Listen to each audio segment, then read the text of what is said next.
যাক না যাক আমি নবী কাউকে বাধ্য করব না রে, কিন্তু এই তিনজন যেতেই হবে। এক নম্বরে সেনাপতি মায়ার নবী তিনি ঘোষণা দিলেন, সন্তান যায়েদ ইবনে হারেসা। যায়েদ ইবনে হারেসা হলো মায়ার নবীর পালক পুত্র, নবীজির পালক পুত্র। নবীজির ছেলে সন্তান কেউ জীবিত ছিলেন না।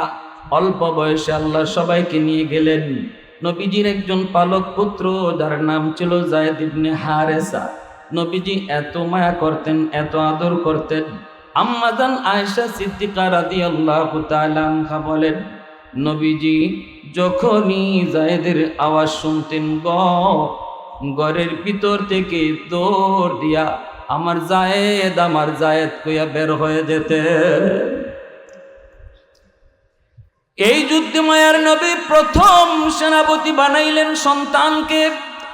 এ দুনিয়ার নেতা নেত্রীর দল, নেতৃত্ব শিখে যাও, নেতৃত্ব বুঝে যাও, নেতা কাকে বলে একটু জেনে যাও। আমাদের দেশের নেতারা নিজের সন্তানদের লেখাপড়া করায় লন্ডন, আমেরিকা, কানাডা, আর আমার আপনার সন্তানদের রাস্তাঘাটে নামায়, ঠিক কিনা? কিন্তু দ্বীনের নবী, মায়ার নবী, রহমতের নবী এত বড় ঐতিহাসিক যুদ্ধ, যেই যুদ্ধে দুশমন হলো 2 লক্ষ, মুসলমান হলো মাত্র 3000, এত বড় ঐতিহাসিক যুদ্ধে মায়ার নবী তার সন্তানকে সবার আগে সেনাপতি বানাইলে। তাহলে নেতৃত্ব শিখতে হবে নবীর কাছ থেকে, ঠিক কিনা জোরে বলেন? নেতা হতে চাও, আগে মুহাম্মাদুর রাসূলুল্লাহর নেতৃত্ব জেনে নাও, ঠিক কিনা? নেতা হতে চাও, আগে মুহাম্মাদুর রাসূলুল্লাহর নেতৃত্ব জেনে নাও, তারপরে নেতা হও। আল্লাহর নবী, রহমতের নবী তার সন্তানকে সেনাপতি নিযুক্ত করলেন। 2 নম্বরে নবী বলেন, আমার যায়েদ যদি শহীদ হয়ে যায়, সেনাপতি হবে জাফর ইবনে আবি তালিব। জাফর ইবনে আবি তালিব হলেন মায়ার নবীর আপন চাচাতো ভাই, আলী রাদিয়াল্লাহু তাআলা আনহুর আপন ভাই, আবু তালিবের সন্তান। সেই জাফর ইবনে আবি তালিবকে নবী দ্বিতীয় সেনাপতি ঘোষণা করলেন। দ্বিতীয় সেনাপতির নাম ঘোষণা করার পর নবী বলেন, জাফর যদি শহীদ হয়ে যায় রে, সেনাপতি হবে আব্দুল্লাহ ইবনে রাওয়াহা। আব্দুল্লাহ ইবনে রাওয়াহা যদি শহীদ হয়, সেনাপতি হবে চতুর্থ একজন। এই 3 জন সেনাপতির নামের শেষে নবীজি শহীদ শব্দ যোগ করেছেন, এবং 3 জনের নামের শেষেই আরেকজন সেনাপতির নাম ঘোষণা করেছেন। নিয়ম হলো, যদি জিহাদের ময়দানে সেনাপতি শহীদ হয়ে যাবেন, নবীর কাছে আল্লাহর তরফ থেকে এমন কোনো ইঙ্গিত থাকে, তবেই নবী দ্বিতীয় সেনাপতির নাম বলে। দ্বিতীয় সেনাপতি শহীদ হয়ে যাবেন যদি ইঙ্গিত পান, তাহলে নবীজি তৃতীয় সেনাপতির নাম বলেন। যেই যুদ্ধে সেনাপতি শহীদ হবেন না, গাজী হয়ে তিনি ফিরে আসবেন, বিজয়ী বেশি ফিরে আসবেন, এমন যুদ্ধে নবীজি দ্বিতীয় সেনাপতির নাম বলেন না, শুধু একজন সেনাপতির নামে ঘোষণা করেন, আল্লাহু আকবার। আরেকটু জোরে মুসলমানের আওয়াজে আল্লাহু আকবার। যায়েদ ইবনে হারেসা শহীদ হলে সেনাপতি হবে জাফর ইবনে আবি তালিব। বোঝা গেল যায়েদের সাথে শহীদ শব্দ লাগানো। যায়েদ শহীদ হয়ে যাবেন। জাফর যদি শহীদ হয়ে যায়, সেনাপতি হবে আব্দুল্লাহ ইবনে রাওয়াহা। বোঝা গেল জাফর শহীদ হয়ে যাবেন। আব্দুল্লাহ যদি শহীদ হয়ে যায়, সেনাপতি হবে চতুর্থ একজন। বোঝা গেল সেই আব্দুল্লাহ ইবনে রাওয়াহা, ইনিও শহীদ হয়ে যাবেন। এই কথাটা উপস্থিত সাহাবায়ে কেরাম যেমন বুঝতে পেরেছেন গো, এই 3 জন সেনাপতি তারাও বুঝে গেছেন এই যুদ্ধই তাদের জীবনের শেষ যুদ্ধ। এই যুদ্ধ থেকে তারা জীবিত ফিরবেন না। এই যুদ্ধে 3 জন শহীদ হয়ে যাবে।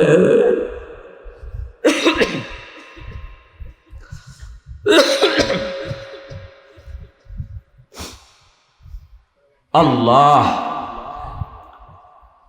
সবাই বুঝতে পেরেছেন, এই 3 জনও বুঝছেন। এরপরে নবীজি বলেন, যাও পরিবারের কাছ থেকে বিদায় নিয়ে আসো। 3 জনকে পাঠাইতেছেন, বিদায় নিয়ে আসো। যায়েদ ইবনে হারেসা বিদায় নেবেন কার কাছ থেকে?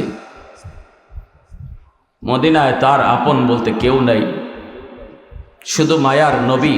নবীকে বাবা ডাকেন, নবীর সন্তান জানেন, কিন্তু তিনি তো নবীর সন্তান না, তিনি তো পালক। আসলে উনি কার সন্তান? এনার বাবার নাম হলো হারেসা, বাড়ি কোথায়? ইয়ামেন। আসলেন কি করে নবীর কাছে? 10 বছর বয়সে একমাত্র সন্তান বাপমার জায়েদ 10 বছর বয়সে নানার বাড়িতে বেড়ানো যাওয়ার পথে ডাকাতের হামলার শিকার হন তার গোটা পরিবার। ওই ডাকাতের দল জায়েদকে অপহরণ করে, বাপমার কাছ থেকে ছিনিয়ে নেয়। নিয়া তখনকার সময় মানুষ বেচা কেনা হতো।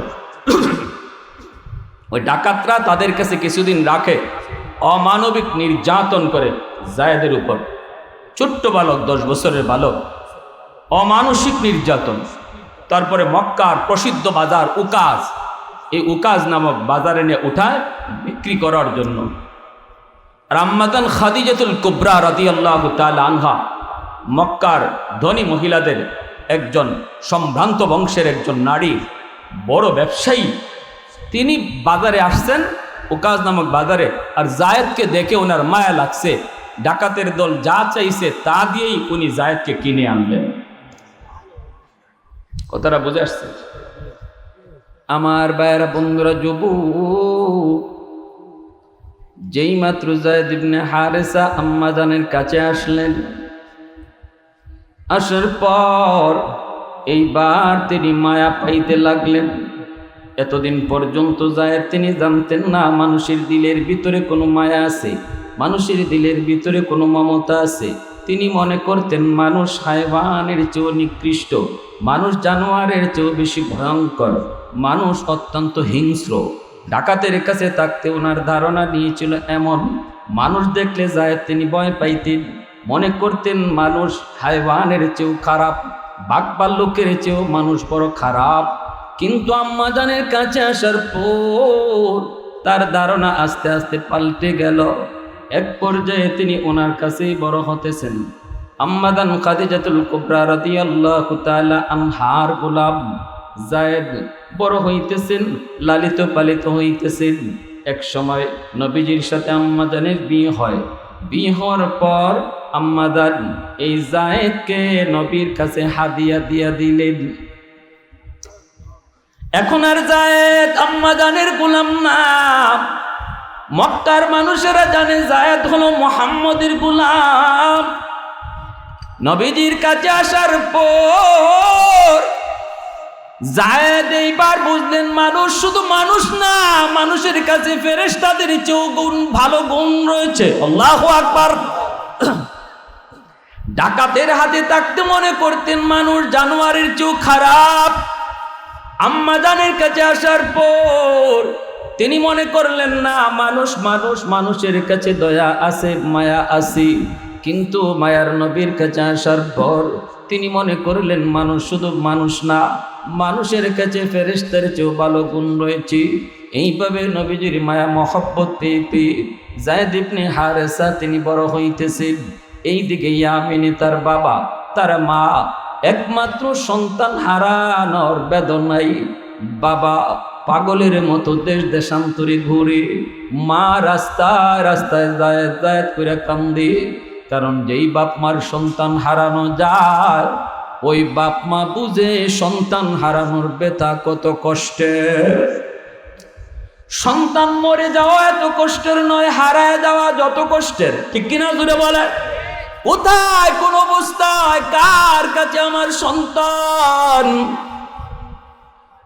অল টাইম মা শুধু এই চিন্তা করে আমি নিজে খাইতেছি, আমার সন্তান এখন খায় কি খায় না গো। আমি এখন ঘুমাইতেছি, আমার সন্তান জানি কোথায় ঘুমায়। এই চিন্তায় মার ঘুম নাই, বাবার ঘুম নাই, মার ঠিক মতো খাওয়া নাই, বাবার ঠিক মতো খাওয়া নাই। ভাইরা, বন্ধুরা, এইভাবে তারা কিন্তু খুঁজে, কিন্তু জায়েদকে পায় না। ইয়ামেন থেকে কিছু মানুষ মক্কায় আসলো হজের মৌসুমে। হজের মৌসুমে তারা মক্কায় আসলো। নবীজির সাথে জায়েদকে দেখতে পেয়ে ইয়ামেনের মানুষ জায়েদকে দেখা মাত্রই তারা চিনে ফেলেছে। এ জায়েদের বাপ, তোমাদের জায়েদের সন্ধান পেয়েছি। কয় কোথায়? কয় মক্কায় মুহাম্মাদুর রাসূলুল্লাহর কাছে। মুহাম্মদ বড় ভালো দিলের মানুষ, মুহাম্মদ বড় উদার দিলের মানুষ। যদি তোমরা মুহাম্মদের কাছে যায়া ঘটনা বলতে পারো, তাহলে মনে হয় মুহাম্মদ তোমাদের সন্তানকে ফিরিয়ে দিবে। যাও, তাড়াতাড়ি করে যাও। জায়েদের বাপ সন্ধান পাওয়া মাত্রই কিছু স্বর্ণ রূপা অলঙ্কার লইয়া, স্বর্ণের কিছু পয়সা লইয়া, দিরহাম লইয়া, তার চাচাকে সাথে লইয়া মক্কায় নবীজির কাছে এসে হাজির। জায়েদের বাবা নবীর কাছে এসেই সালাম দিয়া কই, নবী গো, আমি ইয়ামিন থেকে এসেছি। কেন, কি জন্য? আপনার কাছে একটা যুবক আছে, ছিল এক সময় বালক, এখন হয়ে গেছে যুবকের মতো। কে?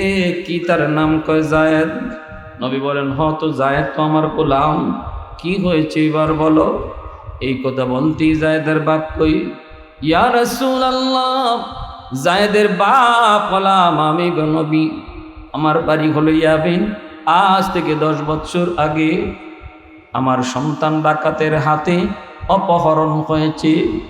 আমাদের আর কোনো সন্তান নাই, একমাত্র সন্তান আমার জায়েদ। মা পাগলের মতো রাস্তায় রাস্তায় জায়েদ জায়েদ করে করে ঘুরি। আমি দেশ দেশান্তরে ঘুরি, কিন্তু কোনো সন্ধান পাই নাই গো নবী। শুনেছি আপনার কাছে আমার জায়েদ।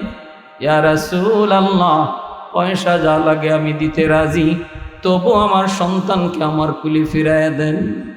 আল্লাহর নবীর কাছে এই প্রস্তাব রাখা মাত্রই নবীজি বলে, জায়েদের বাপ, আমি মুহাম্মদকে পয়সা দেওয়া লাগবে না, আমাকে স্বর্ণ রূপা দেওয়া লাগবে না। আমি নবী এতিম, জন্মের আগে বাবা হারাইছি। বাবার আদর কেমন, বাবার ডাকটা কত মজার আমি নবী জানি না গো। অতএব আমাকে পয়সা দেওয়ার কথা বলবা না। যদি যায় তোমাদেরকে চিনে আর তোমাদের সাথে যেতে চায়, বিনিময় ছাড়াই আমি নবী খুশি মনে তোমাদের সঙ্গে দিয়া দিব। এই বইলা মায়ার নবী ডাক দিলেন, বাবা জায়েদ। পাশে রুম থেকে জায়েদ তিনি নবীর রুমে ঢুকলেন। ঢুকেই জায়েদ তিনি দেখতেছেন অপরিচিত দুজন মানুষ মায়ার নবীর পাশে বসা। চেহারার দিকে জায়েদ তাকালেন, তাকাইয়া চিনে ফেলেছেন এই মানুষগুলি তো আর কেউ নয়, একজন আমার বাবা, আরেকজন আমার চাচা। আল্লাহ নবী, দয়ার নবী, মায়ার নবী তাকায় রইছেন। জায়েদ তাকায় রইছে বাবার চেহারার দিকে। বাবা বসা থেকে উঠে যায়।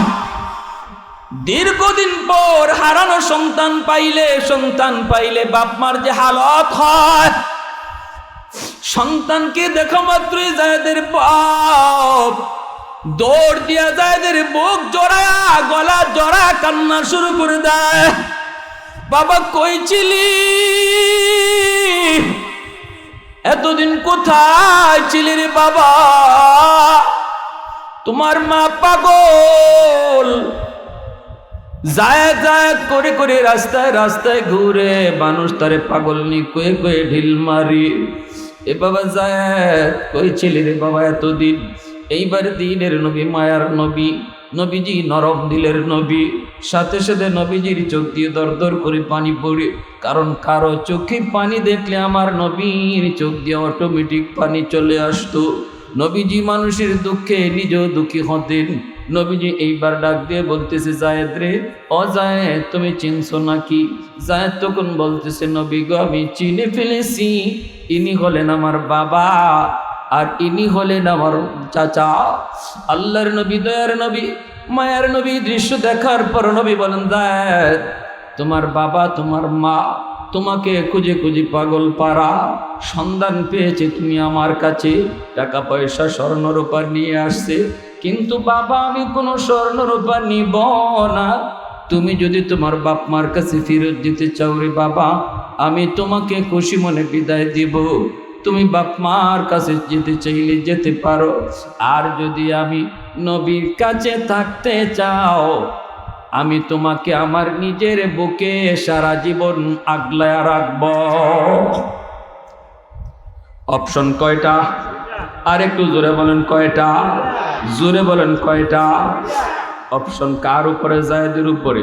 তুমি কি বাপ মার কাছে যাবা নাকি নবীর কাছে থাকবা?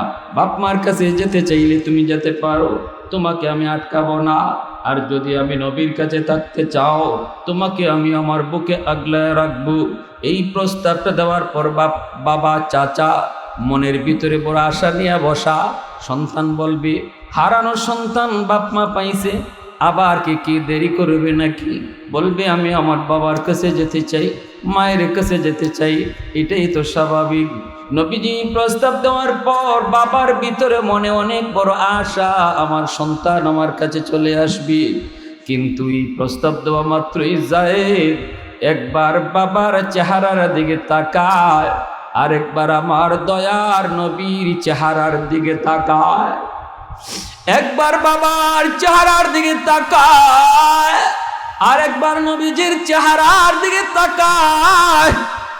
এক পর্যায়ে আমার মায়ার নবীর চেহারার দিকে তাকাইয়া চোখ থেকে টলমল করে করে পানি ঝরতেছে, আর নবীর থেকে চেহারা সরায় না।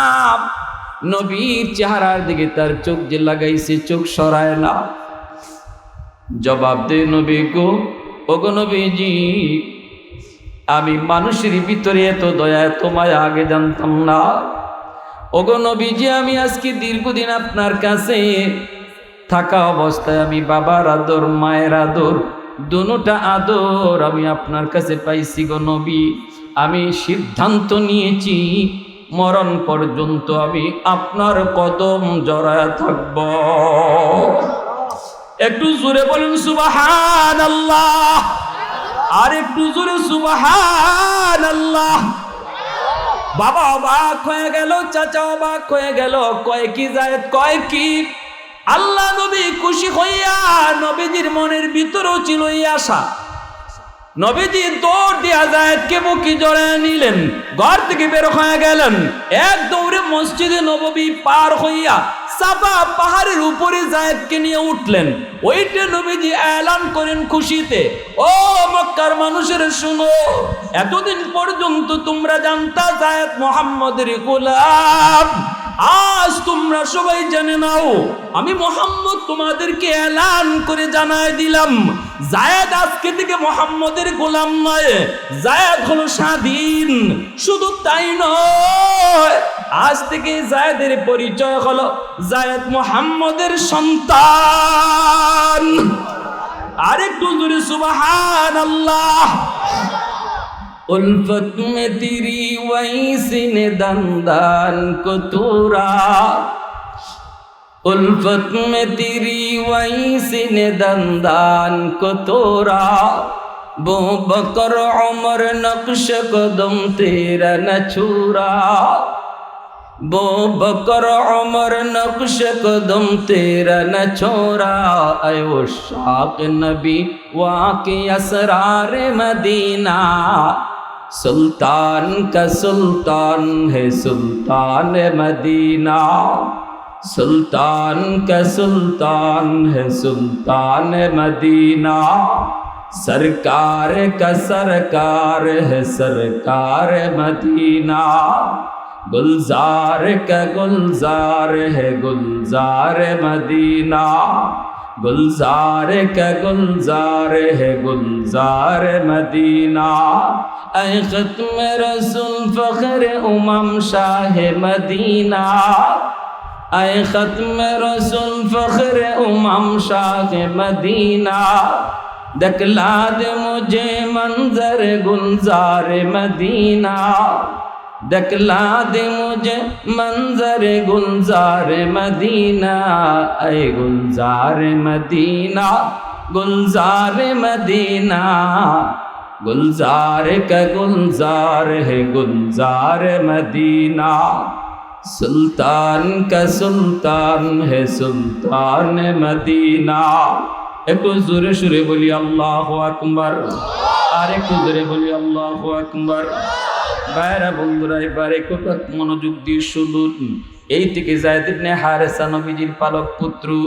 যায়েদ বিদায় নেবেন মায়ার নবীর কাছ থেকে। মদিনায় আর কারো কাছ থেকে বিদায় নেওয়ার কোনো লোক নাই।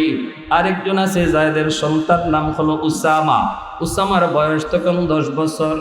যায়েদ বিদায় নেওয়ার জন্য মায়ার নবীর কাছে আসলেন। নবীর কাছ থেকে তিনি বিদায় নিলেন। কিসের বিদায়? জীবনের শেষ বিদায়। এই যুদ্ধ থেকে যায়েদ আর ফিরে আসবেন না গো।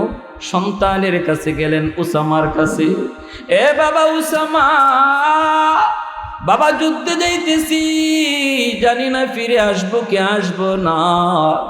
কোনো দিন যদি বাবার কথা তোমার ইয়াদ হইরে বাবা, সিরিয়ার রাস্তার কোনো পাশে বাবার কবর তুমি খুঁজে নিও। একজন বাবা একমাত্র সন্তানের কাছ থেকে জীবনের শেষ বিদায় নিতেছে, ভালো করে জানে এই যুদ্ধ থেকে তিনি জীবিত ফিরবেন না। দ্বিতীয় সেনাপতি জাফর বিদায় নেওয়ার জন্য বাড়িতে হাজির।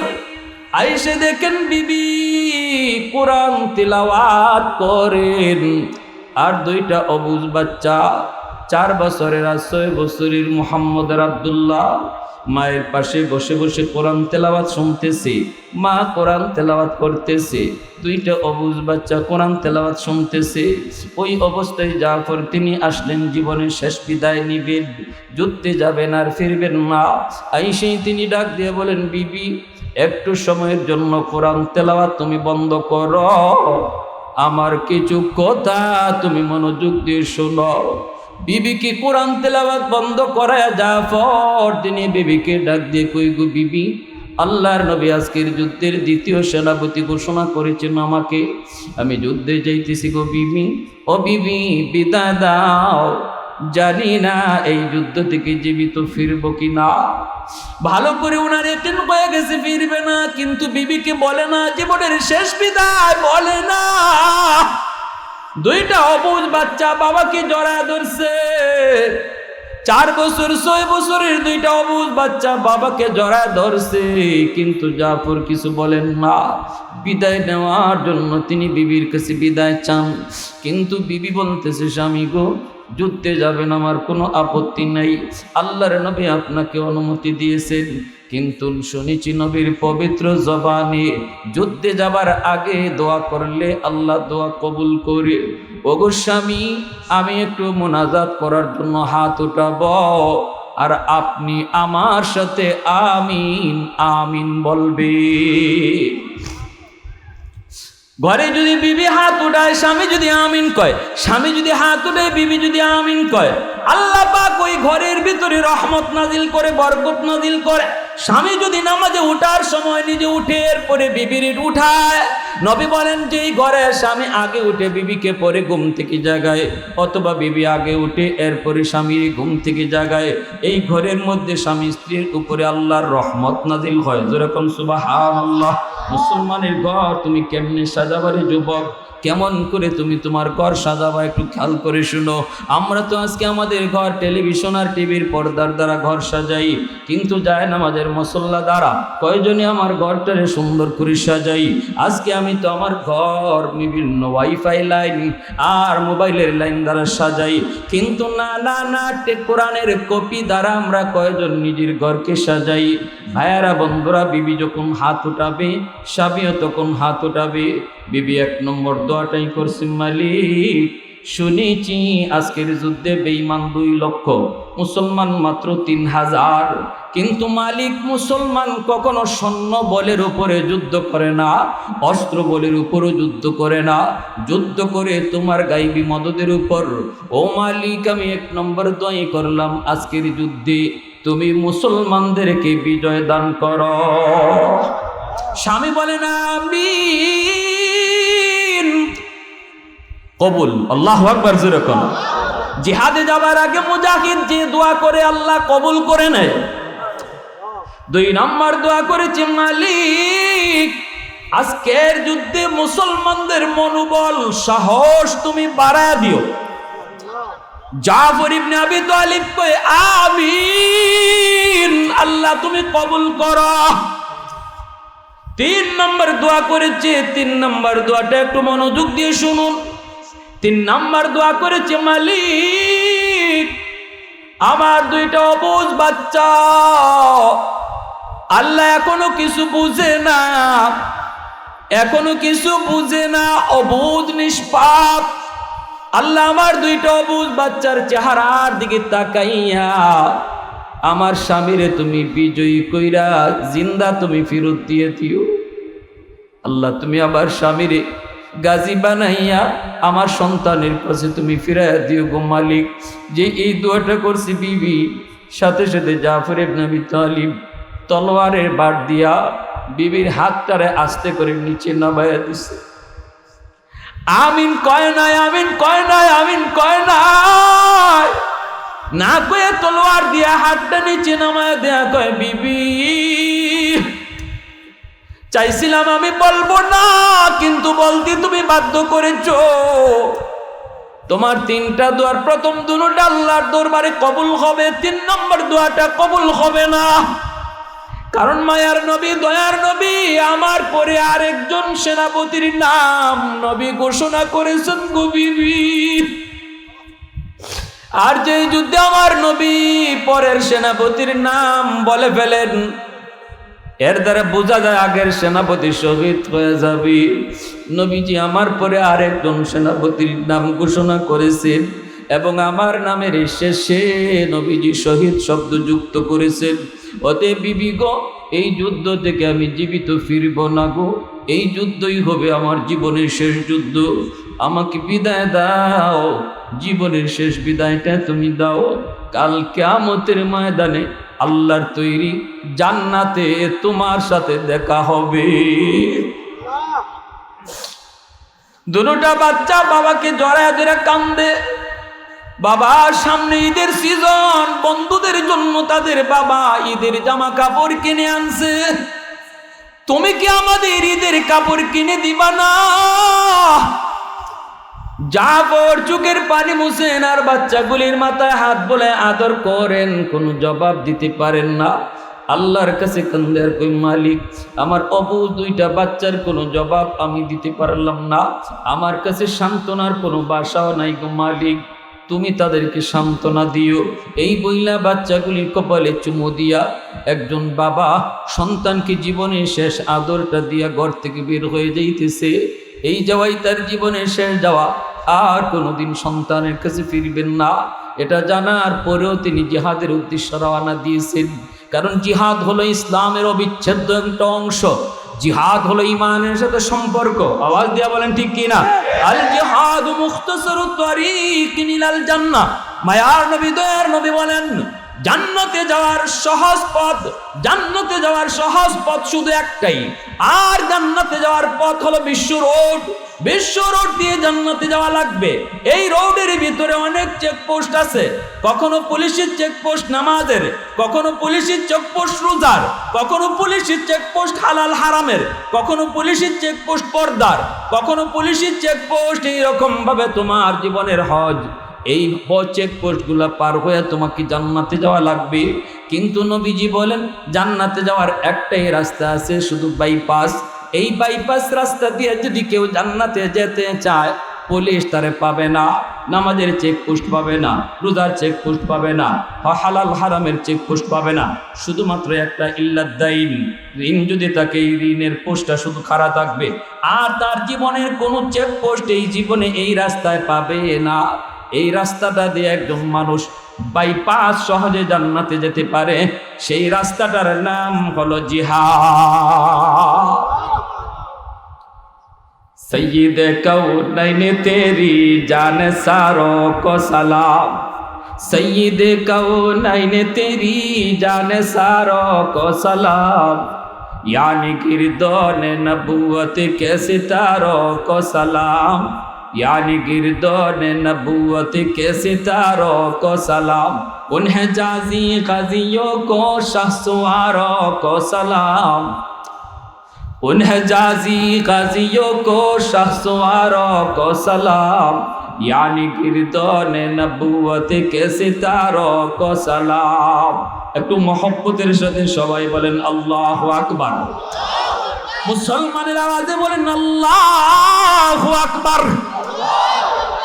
নজর পড়েছে বেঈমানের নজর, নজর পড়েছে বাইতুল্লাহর দিকে, নজর পড়েছে মসজিদে আকসার দিকে, ঠিক কি না? নজর পড়েছে আজকে মুসলমানের পবিত্র জায়গার দিকে। বাইতুল্লাহ মুসলমানের কলিজা, বাইতুল মুকাদ্দাস মুসলমানের কলিজা। যদি বাইতুল মুকাদ্দাস উদ্ধার করার জন্য আমার ভাইরা বন্ধুরা পৃথিবীর দিক দিগন্ত থেকে মুজাহিদ আল্লাহর ঘরের উদ্দেশ্যে রওনা দেওয়ার প্রয়োজন পড়ে, সুবিধাজনক অবস্থা তৈরি হয়, আল্লাহর ঘরের ইজ্জত রক্ষার জন্য ইমানের অবিচ্ছেদ্য অংশ জিহাদের শরীক হতে কারা কারা তৈয়ার? হাত উঠে আল্লাহকে দেখা। নারে তাকবীর, ইসলামের শত্রুরা নারে তাকবীর। পশ্চিমাদের চোখ পড়েছে কাবা ঘরের প্রান্তরে, ব্রিটিশ দালাল দল বেঁধেছে ধ্বংস করতে চায় কারে।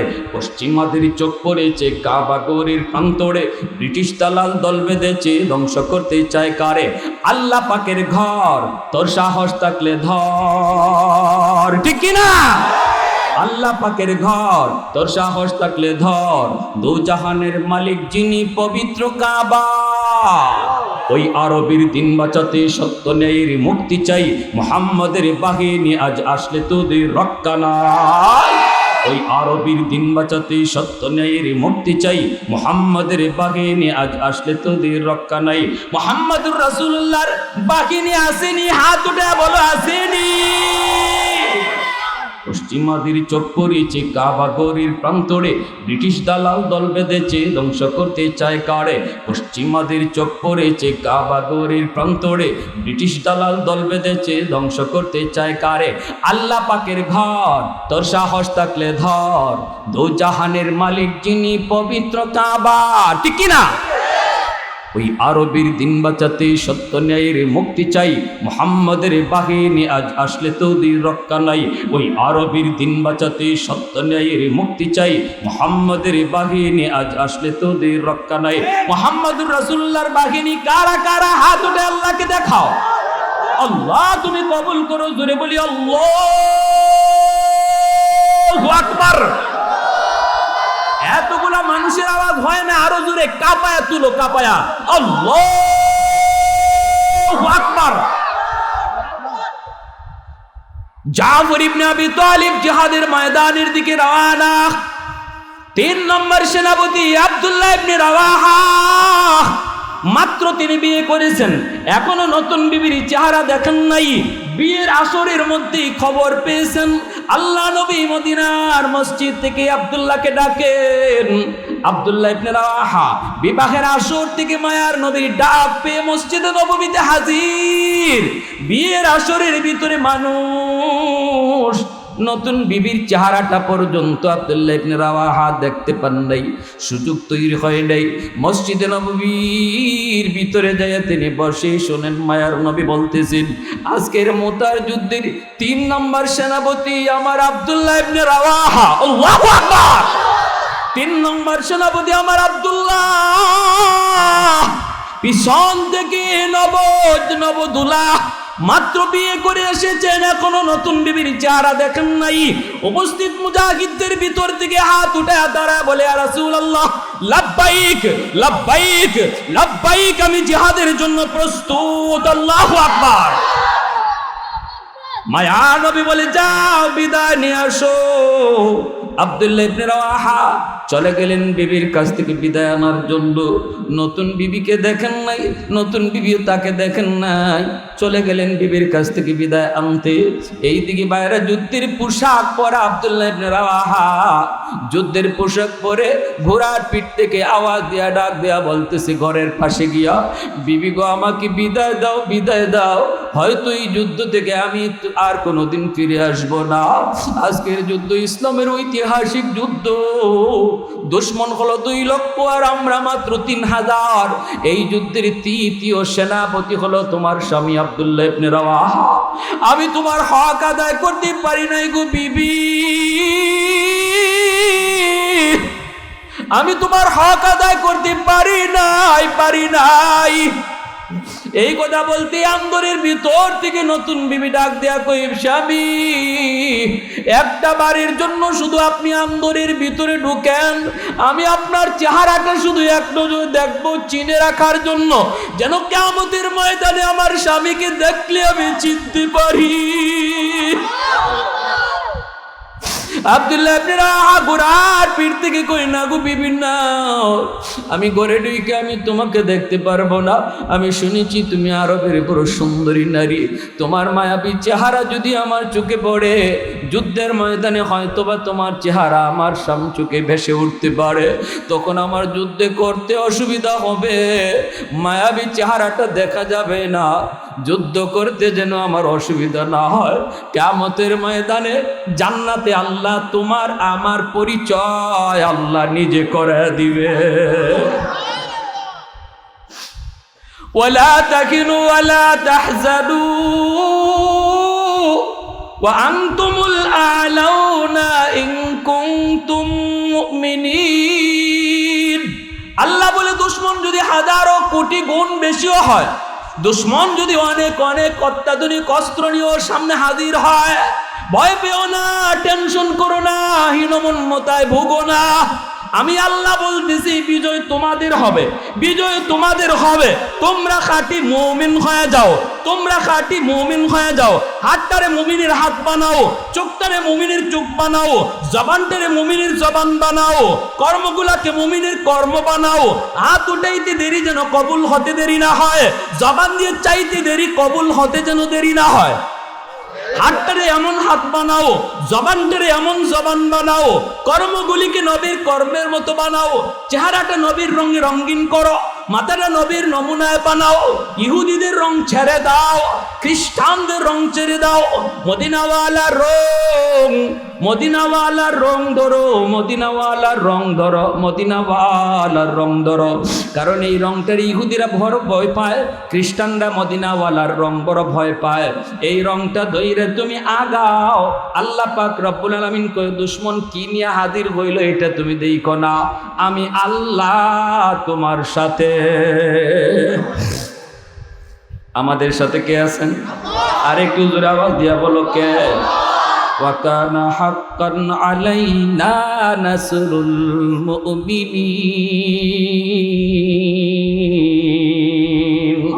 আল্লাহ পাক কয়, মুমিনকে সাহায্য করা এটা আমি আল্লাহর জিম্মাদারি। সুবহানাল্লাহ। আব্দুল্লাহ ইবনে রাওয়াহা তিনি জিহাদের ময়দানে ঢুকে পড়লেন। প্রথম সেনাপতি মায়ার নবীর কলিজার টুকরা সন্তান যায়েদ ইবনে হারেসা। নবী বলেন, যাও যুদ্ধের ময়দানে যাও। আমি নবী যেতে পারবো না। বিভিন্ন দেশে সেনাপ্রধানদের কাছে, রাষ্ট্রপ্রধানদের কাছে আমি চিঠি দিয়েছি, ইসলামের দাওয়াত নিয়ে চিঠি লিখতেছি, কাউকে চিঠি দিব, কারো চিঠি প্রশ্নের জবাব দিব। আমি যুদ্ধে যেতে পারবো না, কিন্তু আমি না গেলেও আমার মন তোমাদের সাথে আছে। দেহটা মদিনার মসজিদে, কিন্তু মন তোমাদের সাথে।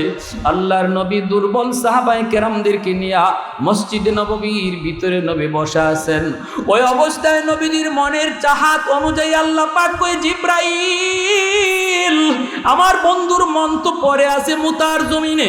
ও জিব্রাইল, মুতার যুদ্ধের চিত্রটা টিভির পর্দার মতো আমার বন্ধুর চোখের সামনে তুলে ধরো। মসজিদে নববীতে মায়ার নবী দুর্বল সাহাবায়ে কেরামদেরকে নিয়ে বসা। আর ওই অবস্থায় জিব্রাইলে আমিন যুদ্ধের হালচাল টিভির পর্দার মতো মায়ার নবীর চোখের সামনে তিনি তুলে ধরেছেন। নবী যে দেখতেছেন যুদ্ধ শুরু হয়ে গেছে। প্রথম সেনাপতি যায়েদ ইবনে হারেসা, ইসলামের পতাকা যায়েদ ইবনে হারেসার হাতে। নবী দেখেন যুদ্ধ করে করে যায়েদ সামনের দিকে আগায়, যায়েদ আগাইতেছে। নবী বলেন, আমার যায়েদ অসংখ্য দুশমনরে কচু কাটা করে সামনে আগাইতেছে। আল্লাহু আকবার। ও সাহাবীরা, তোমরা দেখো না, কিন্তু আল্লাহ আমাকে দেখাইতেছে। এই ক্ষমতা আল্লাহর আসেনি না নাই? আর একটু জোরে বলো, আসেনি না নাই? প্রশংসা করব কার? আলহামদুলিমান কাদ্দারা খাইরান ওয়া খাবালা, আলহামদুলিমান কাদ্দারা খাইরান ওয়া খাবালা, والشكر لمن صور حسنا وجمالا فرد صمد عن صفة الخلق بريء رب أزلي خلق الخلق كمالا لا ضد ولا ند ولا حد لمولا الآن كما كان ولم يلق زوالا الآن كما كان ولم يلق زوالا আল্লাহ নবী বলে আমার জায়েদকে এই মুহূর্তে দুশমনরা শহীদ করে ফেলেছে। আল্লাহু আকবার। নবী কাঁদতেছেন, নবীর চোখ থেকে পানি পড়ে, আমার জায়েদ শহীদ। দ্বিতীয় সেনাপতি জাফর ইবনে আবি তালিব দৌড় দিয়ে আইসেই ইসলামের পতাকা মাটিতে পড়তে দেন না, জায়েদের হাত থেকে টান দিয়া পতাকা উপরে ধরে রাখলেন। দ্বিতীয় সেনাপতি জাফর ইবনে আবি তালিব বীর বিক্রমে যুদ্ধ শুরু হয়ে গেল। অসংখ্য দুশমনকে কচুকাটা করে জাফর ইবনে আবি তালিব সামনে আগায়। আবু তালিবের সন্তান আলী রাদিয়াল্লাহু তাআলা আনহু শের খুদা, তার ভাই জাফর সামনের দিকে আগাইতেছেন, বীর বিক্রমে দুশমনকে কচুকাটা করে করে। মায়ার নবী বলেন আমার জাফরের ডান হাতটা বেঈমানরা পিছন দিকে কেটে ফেলেছে, আমার জাফরের সাথে সাথে বাম হাতে পতাকা নিয়ে আনিছে। নবী বলেন কিছুক্ষণ পরেই আমার জাফরের বাম হাতটাও দুশমন কেটে ফেলেছে। নবী চিৎকার দিয়ে উঠলেন মসজিদে নববীতে। দুর্বল সাহাবায়ে কেরাম তারা আল্লাহু আকবার কে চিৎকার দিয়ে উঠলেন। নবী বলেন আমার জাফরের দুটো হাত বেঈমানরা কেটে ফেলেছে। নবী চিৎকার দিলেন, দেহটাও দ্বিখণ্ডিত করে ফেলেছে। জাফরের দেহটা মাটিতে পড়ে গেছে, কিন্তু ইসলামের পতাকা মাটিতে ফালাইতে রাজি না। দেহের ভিতরে প্রাণ নাই, পতাকা কামড় দিয়া উঁচু করে ধরে রাখছেন। আল্লাহু আকবার। কামড় দিয়া ইসলামের পতাকা ধরে রাখছেন, প্রাণ নাই কিন্তু এই হুশ আছে, এটা ইসলামের পতাকা। এর ভিতরে আমার আল্লাহ পাকের শান, এর ভিতরে আমার নবীর শান, এর ভিতরে আমার ইসলামের শান। জীবন যাবে যাবে, ইসলামের মান কখনো ক্ষুণ্ণ করা যাবে না, ঠিক কি না? না না, পড়তে দিব না, পড়তে দিব না, দিব না। আল্লাহ বলে ওয়ালা তাকুলু লিমান ইউকতালু ফি সাবিলিল্লাহি আমওয়াত বাল আহইয়া। ও বেঈমানের দল, ও ঈমানওয়ালারা তোমরাও শুনো, যারা আমি আল্লাহর রাস্তায় শহীদ হয় তোমরা মনে করো ওরা মরে গেছে, কিন্তু আমি আল্লাহ বলি ওরা মরে নাই, ওরা জীবিত, ওরা জীবিত। তোমরা বুঝো না, কারণ তোমরা বুঝো না শহীদ কখনো মরে না, শহীদ সর্বদা জীবিত। কবরেও তাদেরকে খাওয়ায় কে? আওয়াজ আসতে কেন মিয়া? জোরে কর না, কে? শহীদরে কবর খাওয়ায় কে? জাফর ইবনে আবি তালিব কামড় দিয়ে ইসলামের পতাকা ধরে রাখলেন। এইবার 3 নম্বর সেনাপতি আব্দুল্লাহ ইবনে রাওয়াহা, তিনি আসছেন পতাকা নেওয়ার জন্য। টানাটানি করেন, কিন্তু জাফর পতাকা দেন না, জাফর পতাকা দেন না, কারণ তিনি তো বুঝতেছেন না কে পতাকা টানতেছে, পতাকা কে টানতেছে, এই জন্য তিনি কামড় ছাড়েন না। আব্দুল্লাহ ইবনে রাওয়াহা চিৎকার দিয়ে কয়, জাফর অন্য কেউ পতাকা টানে না, পতাকা টানতেছে নবী তোমার পরে যারে সেনাপতি বানাইছে, আমি সে আব্দুল্লাহ পতাকা টানতেছি। এই কথা বলা মাত্রই জাফর কামড়টা ছেড়ে দিছে। বীর বিক্রমে যুদ্ধ শুরু হয়ে গেল। আব্দুল্লাহ ইবনে রাওয়াহা তিনিও শহীদ হয়ে গেলেন। একে একে 3 জন শহীদ। চতুর্থ সেনাপতি মুজাহিদদের ভিতর থেকে পরামর্শ করে নবী বলেছেন একজন, আর তিনি হবেন সাইফুল্লাহ, তার হাতেই বিজয় আসবে। মুহূর্তের ভিতরে মুজাহিদরা পরামর্শ করে যারে সেনাপতি বানালেন তিনি আর কেউ নন, তিনি আর কেউ নন, তার উপাধি সাইফুল্লাহ, তার উপাধি আল্লাহর তলোয়ার। নামটা কি শুনবেন তো? নাম হলো খালিদ বিন ওয়ালিদ। খালিদ বিন ওয়ালিদ রাদিয়াল্লাহু তাআলা আনহু চতুর্থ সেনাপতি হইয়া তিনি যুদ্ধ শুরু করে দিলেন। আল্লাহ নবীর ভবিষ্যৎবাণী চতুর্থ সেনাপতির হাতেই বিজয় আসবে। ভাইয়েরা বন্ধুরা, ইমাম বুখারী রাহমাতুল্লাহি আলাইহি বুখারী শরীফের জিলদে সানি কিতাবুল মাগাজির ভিতরে লিখেন, ওই মুতার যুদ্ধে খালিদ বিন ওয়ালিদের হাতে 9টা তলোয়ার ভাঙছে। আল্লাহু আকবার। দুশমনরে কাটতে কাটতে কাটতে কাটতে কচুকাটা করতে করতে সাহাবায়ে কেরাম বলেন আমরা দেখি খালিদ শুধু একবার একটা তলোয়ার ঘুরানি দেয়, শয়ে শয়ে দুশমনের কল্লা জমিনে পড়ে যায়। একবার শুধু তলোয়ার ঘুরানি দেয়, খালিদ বিন ওয়ালিদ বলে আমার ধারণা মতে মুতার যুদ্ধে আল্লাহ পাক আমার তলোয়ারটারে 300 হাত লম্বা বানাই দিছিলেন। দুশ্মন কচুকাটা হয়ে মোতার জমিনে শুধু লাশ আর লাশ, কারো কল্লা আছে মাথা নাই, কারো হাত আছে পা নাই, কারো বডি দ্বিখণ্ডিত, কারো 3 খণ্ডিত, এইভাবে পুরা ময়দান রক্তে লাল, দুশ্মনের লাশ আর লাশ শুধু। ভাইরা বন্ধুরা, ইসলামের বিজয় এসেছে মোতার জমিনে, খালিদ বিন ওয়ালিদের হাতে আল্লাহ পাক রব্বুল আলামিন দিয়েছে। বলেন তো এই যুদ্ধে মুসলমান সংখ্যায় বেশি ছিল না কম ছিল? জোরে বলেন, খালি কম না বেশি কম? বিজয় আসলো কার সাহায্যে? এই আল্লাহ আজও আসেনি? না নাই মনে, নাই মনে আছে। ওয়ালা তাকিনু ওয়ালা তাহজানু ওয়া আনতুমুল আ'লাউনা ইন কুনতুম মুমিনিন। অতএব মুমিন ভয় পেও না, একটাই শুধু আমাদের কোন দায়িত্ব, আল্লাহকে পাশে রাখা, আল্লাহর গায়বী সাহায্যকে সাথে আনা। কেমনে আসবে? আগে জবানটারে মুসলমানের জবান বানাও, মিথ্যা কথা ছেড়ে দাও, চোখটারে মুসলমানের চোখ বানাও, বেগানা নারীর দিকে নজর বন্ধ করে দাও, মোবাইলে বেগানা নারীর দিকে তাকানো যুবক হাত জোর করে বলি, যুবক এখনো সময় এসেছে, তুমি তাড়াতাড়ি সজাগ হও, দুশ্মনের জালে আর তুমি আবদ্ধ থেকো না। মোবাইল তোমার হাতে ধরায়া দেয়া ফিলিস্তিনের জমিনে তোমার মুসলমান ভাইয়ের বুকে গুলি মারতেছে আর হত্যা করতেছে, এইদিকে তোমারে আমারে গেইমের ভিতরে লাগাইয়া অন্যদিকে মুসলমানের রক্তে জমিন লাল করতেছে বেঈমানের দল। মোবাইলটা হলো তোমার আমার বেদিন বেঈমানদের বানানো একটা ফাঁদ আর জাল, ঠিক কিনা? সবগুলি জাল ছিন্ন করে ইমানের জান্নাত হাতে নিয়া খালিদ বিন ওয়ালিদের মতো ইমান জাগ্রত করিয়া ময়দানে হাজির হব, আল্লাহর হুকুমটারে মানব, চোখের পানি ঝরাবো, আল্লাহকে পাশে রাখবো। রাশিয়া আমার পাশে, আমেরিকা আমার পাশে, নাকি ভারত আমার পাশে, এই চিন্তা মাথা থেকে বাদ দাও। আল্লাহ পাক কয় কে তোর পাশে, এটা তুই বাদ দে, তুই দেখ আমি আল্লাহ তোর পাশে কিনা। আমি যদি তোর পাশে থাকি ভারত লাগবে না, আমি যদি আল্লাহ তোর পাশে থাকি আমেরিকা লাগবে না, ঠিক কিনা? আমি আল্লাহ যদি তোর পাশে থাকি চীন লাগবে না, চীন লাগবে না। আর আমারে বাদ দিয়ে তুই তাম পৃথিবী পাশে লইলো, দেখবে ওরা তোর আসছে বন্ধু কইয়া যাবার সময় বুকে ছুরি মাইরা যাবে। ভাইরা বন্ধুর জন্য বলি, যুবক সজাগ হওয়ার টাইম এসেছে, আর ঘুমায় থাকার কোনো টাইম নেই। অল্প দিনের ভিতরেই পৃথিবীর শেষ জমানা। এই যুদ্ধ থেকে মনে করতেছেন বিশ্লেষকরা, গবেষকরা মনে করতেছেন এই যুদ্ধের মাঝামাঝিতেই হয়তোবা ইমাম মাহদির আগমন হয়ে যাবে। ইমাম মাহদির আগমন হয়ে যাবে পৃথিবীর শেষ জমানা।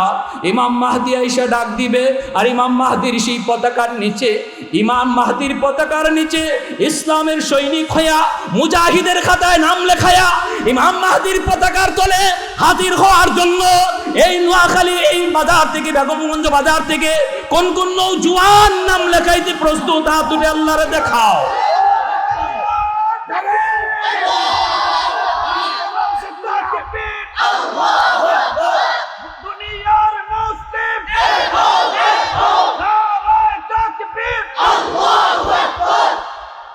ইসলাম থাকবে ততদিন, মাদ্রাসা থাকবে যতদিন, ঠিক কিনা? ইসলাম থাকবে ততদিন, উলামায়ে কেরামের হরকত চলবে যতদিন। উলামায়ে কেরামের হরকত বন্ধ হয়ে যাবে, মানুষ মুসলমানি ভুলে যাবে। এটা হলো ইহুদিদের চক্রান্ত। মাদ্রাসা বন্ধ করো, আলেমদের উপর নির্যাতন করো, তাহলে মানুষ ইসলাম বুঝবে না, চিনবে না, আল্লাহকেও পাশে কেমনে আনতে হয় তাও জানবে না, আমাদের ফাঁদের মধ্যে আটকায় ফেরা থাকবে। অতএব ভাইরা, ওই ইহুদিদের ফাঁদ থেকে যদি বেরিয়ে আসতে হয় তাহলে উলামায়ে কেরামের সঙ্গে থাকা লাগবে, ঠিক কিনা? উলামায়ে কেরামের পাশে থাকা লাগবে। উলামায়ে কেরাম থেকে সাধারণ মানুষকে দূরে সরায় দেওয়ার জন্য একদলই ষড়যন্ত্র করে বেড়াচ্ছে। নামদারি কিছু মুসলমান মুনাফিকও আছে, ঠিক কিনা? নামদারি কিছু মুসলমান মুনাফিকও আছে, মানুষকে আলেমদের থেকে দূরে সরায় রাখার কৌশল নিয়েছে, যাতে করে মানুষ মূর্খ তাকে আল্লাহকে না চিনে, আল্লাহর সাহায্য না পায়। কারণ বেঈমান ভালো করে জানে আমাদের যত অস্ত্রই থাকুক, মুসলমানের সাথে যদি আল্লাহর সাহায্য থাকে তাহলে আমাদের কোনো দিন পারা সম্ভব নয়।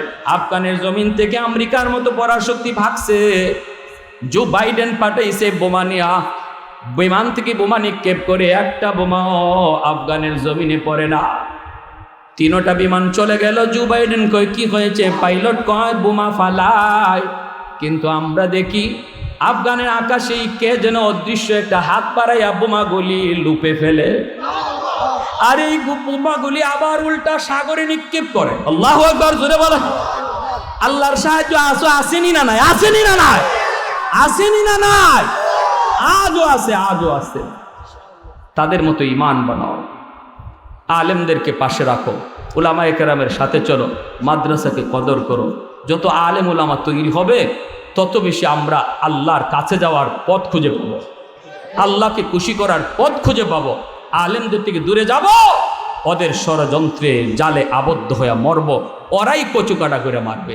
আল্লাহ আমাদের সবাইকে উলামায়ে কেরামের সাথে থেকে মহাদৌলত ঈমান বাঁচাইয়া ঈমানের সাথে আল্লাহর সাহায্য কাছে আনার তৌফিক আল্লাহ সবাইকে দান করুন। সর্বশেষ ফিলিস্তিনি মুসলমানদের জন্য আমরা প্রতি নামাজে চোখের পানি ফালায় একটু আল্লাহর কাছে কানবো, তাহাজ্জুদের সময় কানবো। আর মা বোনদেরকে বলবো তারাও যেন কান্নাকাটি করে, পারলে আমরা রোজা রাখবো। আল্লাহ এই যুদ্ধ জমিনে ইসলাম থাকা না থাকা লইয়া আল্লাহ এটা ধর্মযুদ্ধ লেগে গেছে। আল্লাহ এই জমিনে তোমার বান্দারা তোমার কদমে সেজদা দিবে। আল্লাহ তুমি যদি এটা চাও, মালিক বদরে নবী যেভাবে দোয়া করছিলেন এইভাবে আমরা আল্লাহর কাছে দোয়া করব। আল্লাহ ফিলিস্তিনের মুজাহিদদেরকে বিজয় দান করো। সবাই কোন আমিন। প্রত্যেকে নামাজের শেষে আল্লাহর কাছে খাস করে এই দোয়াটা করব। আমাদের এখান থেকে যাওয়ার কোনো সুযোগ নাই, কিন্তু আমাদের সুযোগ আছে চোখের পানি ঝরাইবার।